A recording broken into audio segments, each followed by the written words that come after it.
Hello ma'am, पहचाना मुझे आप? नहीं। याद करें, एक दफ़ा पहले भी आप मेरे साथ सफ़र कर चुकी हैं। क्या? जब आपकी गाड़ी पंक्चर हो गई थी और आपका बैग भी गाड़ी में रह गया था। देखो, बिला वजह वाकफियत बढ़ाने की कोशिश मत करो। मेरे पास कोई गाड़ी नहीं है।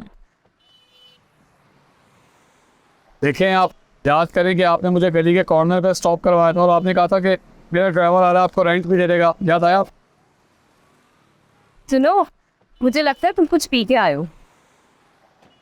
अच्छा, देखें, आप नाराज़ मत हो, आप चलिए, मैं आपको ड्रॉप कर देता हूँ, प्लीज़। ओके।